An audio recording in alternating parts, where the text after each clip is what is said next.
Bob is in Camden, New Jersey to start off this hour. Hey, Bob, how are you?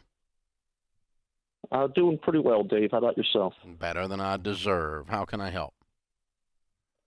Well, I wanted to get your take on the idea of purchasing a home with a land lease agreement as being sort of a middle of the road solution between renting and then traditional home ownership. So, what is the structure of the deal? So basically, I would be able to purchase a home, which would be a decent quality smaller home, like two bedrooms, one bathroom, for about $100,000, which I could immediately pay most, if not the entire price, and essentially have no mortgage. However, I would have to pay approximately $800 a month on the land lease agreement. So it would effectively be a giant HOA agreement. And I see that as a middle of the road solution between continuing to rent and paying $1,500 to $2,000 a month in rent, which I don't really want to do, or at the same time buying a traditional home in South Jersey, which unfortunately the average nice home in South Jersey these days, you're looking at $400,000, which would take on all kinds of debt, and I'm a big believer in the debt is dumb mentality. So being a centrist kind of guy that tries to find answers in the middle, I was wondering if the land lease agreement might be a happy medium for me. How long is the land lease? I don't know offhand. I want to say, as far as I know, it would be an indefinite agreement, but yeah, there is a It can't concern be that by law. It has to have a cutoff. If it's approaching infinity, it'd be a 50-year, but they don't. A lease has to have an end date, or it's not a valid contract in any state. So, Gotcha. I would have to look into that more deeply. I appreciate you bringing up that point. If it is a short lease, a short-term lease, 100% no. Okay. If it's a long-term lease, you can do it, and the downside is it's almost impossible for a buyer to buy this from you with traditional financing. FHA, VA, Fannie Mae will not write a mortgage on this deal.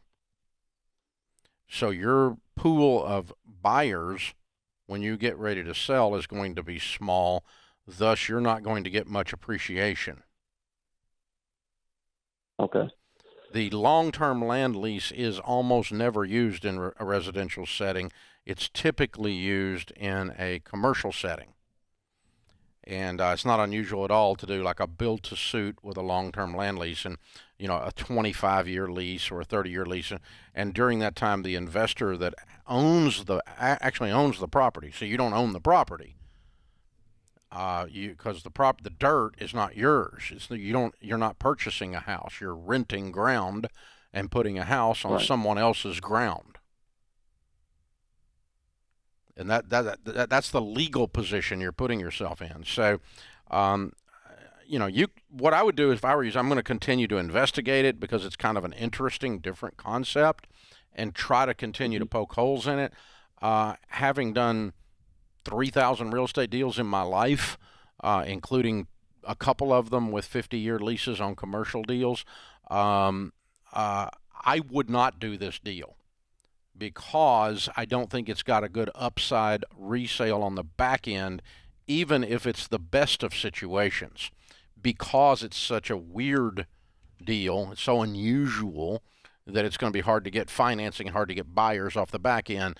And anytime you have a limited pool of buyers off the back end, you're going to get limited appreciation. And it's going to make you wish you had just gone ahead and done the other regular traditional deal. Yeah, this sounds like it's better than rent to own, but it still has some risks involved. Yeah. Because you don't fully own it. Well, it's approaching a condominium situation. I mean, with a condo, you don't technically own the dirt under your condo. You may not even own the. I mean, you may your condo might be sitting on someone else's condo. It could be a two-story. My townhome, I don't own the dirt. You don't own yours? Because the townhome is one giant structure.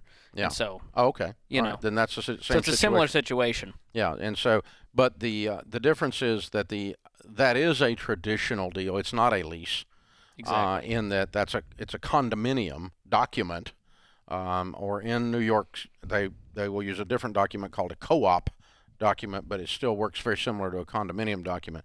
But that you can get permanent financing on. Yeah. Not that I want you to get permanent financing, but you want to have something that can get financed when you get ready to sell it, because that's going to limit your market. Otherwise, if cash buyers are your only buyer coming back in, you're not going to get much appreciation. It still sounds like this is kind of a shortcut. I would just go ahead and save up a down payment, do traditional financing on, a home in South Jersey. I would. Get 20% or 15% on a $400,000 house and do it that way. But I also couldn't resist investigating it further just because. Oh, yeah. You love real estate. I always like getting into weird deals and figuring out what's going on.